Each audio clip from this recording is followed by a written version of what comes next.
Ngasi Phangkhre dongan pau se singamadi social media dagi lokasaba pau singi update pizari hanbada maroiba pau Myanmar gi KK Park S right auraga thugaiba pumloi loiduna military army na pula Phangkhre lal hauba takthokre Rakhine State ki rebel AA gi camp ama military na laushin bangamkhre AA na sidinaba teng taruk ama Phangkhre military gi maikaida ama Sire ama Sokle mafam na Aye Yarwadi division amadi Rakhine State ki marakta laiba Pungkale village tani haidi Barma da terrorist PDF ki imung manung na laiba village ayamba Mei Thakhre takthokre TNLA Tang National Liberation Army na military junta ga ceasefire tawnakraba matungda moi kok amadi moi Mei tagi PDF takhairaga ni hairakre Ngarang lambi gi laibak thiba thaudok accident da mahairoi nupi macha ama laikidaba mari leinana Waikho Girls College Thobal College Crossing Thobal Melaground Crossing Khangambok District Hospital Crossing Wangjing High Road Crossing Yaripok Bazar Crossing Khongjom Bazar Langathel Crossing Hariba mafam singsida traffic signal thambina bahaiduna Thobal District Desam Committee na memorandum ama Thobal DC da pisinkhre UK Manchester da laiba India macha amana British nupi macha sahi taramari surabi ama rep Twge Twramba dagi British petrol singna PHARE haidi maming na Darshan kawi haidi Police na miyambu nungsigadabani tathi tawoina tawbiba chumde haina NBRE na phongdorakre Yungang purakba truck lambida miyam na thalaga thugairubada police na tear gas kapthakre Laibak asi constitution ngang na chetkani haina ang mathok singna wasak laukre mina fatragadi afaba constitution gi chanafam lairoi haina su governor na phongdorakre Pung nimphuni pani manungda mahairoi gari na thomlambada chenaba sing puthoktuna serak piyu haina KMW Manipur na phongdorakre Nongmei panduna Sire Second dara kudingi nupi ama naknaba miyoi singna hatli haina report ama na phongdorakre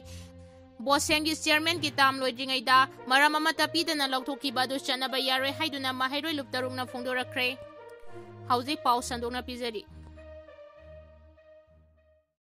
Pung nimphuni pani manungda mahairoi gari na thomlambada senaba sing puthoktuna serak piyu haina KMW Manipur na phongdorakre Apun bagis aktam kaiba yaroi amadi tunggi mirol kalamsi haibagi pandam da laiba lup asina haijaning badi ngarang nungtil pung ahumlom taramdai da fancier gi mahairoi anibu police ki gari na thombada mahairoi amana laikidaba amadi amana tamthina sokiba thaudok aduda chenaba policing amadi gari thoriba miyoi singbu pung nimphuni pani manungda miyam khangna service gi terminate tawgadabani haina Kangla Minority Welfare Organization KMW Manipur gi General Secretary na press ta thorakpa serol amana haidi Serol asin hai thaudok aduda laikidraba sarina singamayumbu Koilas mathakta siduna lairaba mahairoi adubu women traffic police nupi aduna thauri singbagum singkhiba adubu nungi wahanto karino laibak miyam da sengdokadabani amaromda hairiba police nupi asi atuba matamda mari leinaba higher authority gi meeting changduna service gi terminate tawgadabani amaromda mahak asi minusi yaudraba atoba planet gi lakpa sagi wakhal chenba miyoi amara haibagi lup asina thamoi songna hangjari masagi service rule gi wangmada chathiba utkiba thawong aduna atenba matamda mahakpo service gi terminate tawbiyu haina higher authority gi puning singsilagli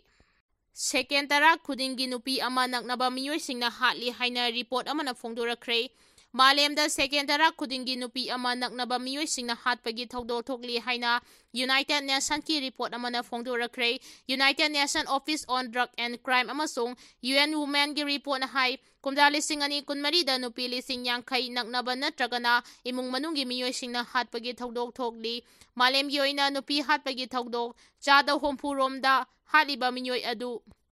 Nupi aduga naknaba loinaba amasung imung manunggi miyoi singni malemgi tongan ba laibak chamaga taratareta thokiba nupi hatbagi thaudok singgi matangda kupna thigalaba matungda UN gi report asi foklakkibani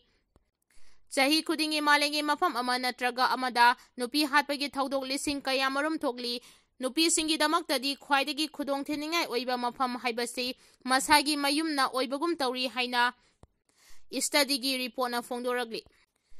Haudik faubada nupi hatpagi thaudok thoktaba malemgi leibak amata leite femicide haina khangnaba nupi hatpagi thaudok khwaidagi yamna thokpa leibak Africa ni mamang sahi khaktada Africa gi nupi lising kunithoi hatpagi thaudok thoki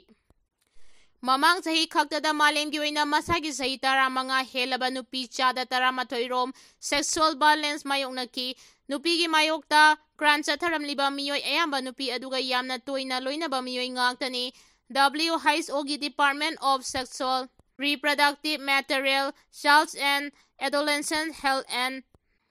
Aging gi line Mary Sardiana haiki nupigi mayokta chathaba crime singi matangda report tawdaba case kayamarum lay malengi mafam pumnamakta awareness program pangthoktuna mipum khudingmak wakhal tahalabadi nupigi mayokta chathaba crime gi case masing hena report tawrakpa thengnagani haina mahangna makhatana phongdoki Nongmei panduna Sire hangang police station gi manung chana leiba kontha khabam maning laikaida ngarang numidang wairam thokiba thodok amada kontha ahaluptagi asem tondonba apopagi ming gunindro kawba miyoi ama Nongmei na panduna Sire maha kamdongna Nongmei maruna pankibano haibagi matangda chapchaba pau phangdri adumakpu soibadagi mamanaba amagi license gana kapthorakpada panduna phibam luna sokpadagi Rajmedi city da matam khara laikanaraba tungda laikhidabani hairi akupa pau ngainari Police na miyambu nungsigadabani tathita oina tawbiba chumde haina NBRE na phongdorakre Police personnel singna mathau pangthokpada miyambu nungsigadabani kaidongaidasu tathita oina tawbiba chumde haina Manipur gi hanagi Chief Minister NBRE na phongdokre wafam asi ngarang Constitution Day gi thauram yawba lakpada paumi singna hangba wahang amagi pakhum piraduna haikibani mahangna haiki Police na minungsiga loina na mathau pangthokadabani phana khudongchadaba tanpham mayoknarabasu kahenba thawong tawreidabani Internally displaced person IDP singi mayokta police na chathakiba thawong amasung miyamna sangai festival pangthokpa yaningdabagi matangda paumi singna hangkiba wahang amagi pakhumda mahangna hai democracy da violence ki chanapam leite sangai festival boycott tawbagi matangda hangba wahang amagi pakhum piraduna mahangna haiki Sangai Festival pangthokpa natraga pangthokta haibasi leingaki apambagi makha poli hiramasigi matangda karigumba comment amata piningai leite democracy chatpa laibak oibanina apamba mina festival pangthokpada akaiba leite chamanaba maongda yaningdaba miyoisingna masagi aningba apamba wakhalon phongdoklaglabasu thoidokna akaiba leite panbayabadi saumbung amasung sajiwada hangba relief camp singda sangdafam lauduna leiriba dolai thabi ikau amadi sadu yenkomangi IDP sing mayumda hanjanjarage haiduna lakpada police na lambida thatlaga yamna tathi tawina tawbikibagi sakam singi video viral oirakibani personnel sing aduna Sagolmang Community Health Center da tear gas kapsinba leikrabani Bosem gi chairman gi tam loidringaida maram amata pidana lauthokiba adu chanaba yaroi haina mahairoi luptarungna phongdorakre Board of Secondary Education Manipur gi regular chairman pu mahaki tam loidringaida maram amata pidana mahaki chairman ki tam achi tensile haiduna order thoktuna chairman post gi lauthokiba order asi chanaba yaroi haiduna mahairoi luptarungna yaningda ba phongdorakre Hiramasigi matangda kwa kaitel thongnawdom leikaida leiba MSF ki office da pangthokpa pawgi mifam aduda mahiroi luptaruki coordinator Hizam Rosana phongdokibada Bosem gi regular chairman pu haukiba tha sigi November 18 da mahagi tam tenchile haibanata na atoba maram amata pidana order ama thoklaga numitumakta da chairman ki farm education S ki director na charge puragani haina thokiba order asi yamna lanba thawongni English ingani 18 gi August tang 13 da Department of Personnel and Administrative Reform na thokiba Office Memorandum gi point number 3 da yauriba period of deputation hanthan gi hairabadi mari leinaba miyoi aduda tha ahungi mamangda mangjongna na information pigedabani haina yauriba wafam adubu violate tawbani haiki mahangna makhata na paumi singda phongdokibada amaromda mahairoi singna matam sangna lauduna lakpa bosem amadi kosem gumba body singda bureaucrat officer singbu exam conducting body oihanbagi mahuta hiramasida experience lairaba oza sing oina oihanbiyo amadi in charge oina thamagi mahuta regular oina thambinaba matam kayagi mamangdagi maheroi luptarungna taknaduna lakpani loinana haudi bosenggi secretary amadi controller of examination gi thopuriba miyoi ani asibu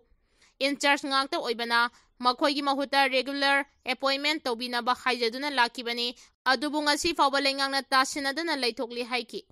Yungang purakba truck lambida miyamna thatlaga thugairubada police na tear gas kapkhre jiribam phauduna lakpa truck amang ngarang numidang athengbada miyamna Kumbom Bazarda, Miana Namduna Kamhalaga Stek Taurubada, Yungang Tana Yauba, Truck Oirambadagi, Matam Kara Pajinduna Tamlure, Bulisna Truck Adu Makoina Paraga Purakpani, Haidaba Pavada, Miyamaduna Tadu Haiba Yakide, Yungang Singadu Mafamduda Tugaiduna Manghangadabani Haiduna Matang Lotaraga Tugaiba Horaki, Bulisna Kambada Yaraktabadagi Tear Gas Tel Kayamarum Kaptuna Miyam Adutan Kairabatunda, Polam Singadu Kanbangam Hoki, Pulisna Tadurakiba Serol Amagi Matung Ina, Yungang Singadu Kangpokpi District Manung Chanba Kaithalmanbi Police Station da, Combined Force na Stake Taurubada Fagat Pangam Kibani, Excise Department ki Miyoy da Sinarabatungda Logyo Iba Tabag Lokat na Naba, Imphal da Purak Kibani, Tanja Adu da Lambida Nupi Mayam Amana Gari Khamlaga, Using Adu Tugay na Bahona Rakibani Haidi.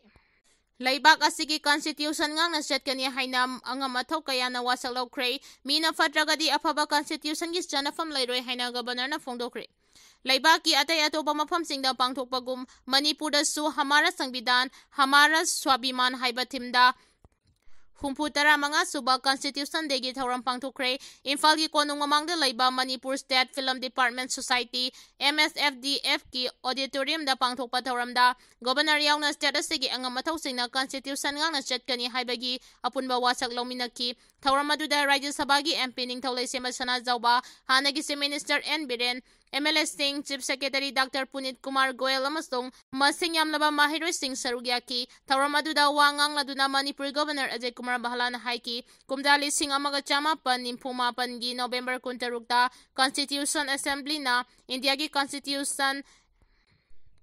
adopt tawkibagi ningsingingay oiba numit adubu na hongnana ningsingduna jahi khudingi thauramasi pangthoktuna lagli kumdali singama jama panyangkai gi January kuntarukta mapungphana constitution chanahan kiba tarabasu constitution chanahan bagi yumpham thokibadi November kuntarungni lebaga sigi miyoi kanglupumna makbu chapmanaba thakta hingminabagi pandamda constitution semkhibani haina phongdoki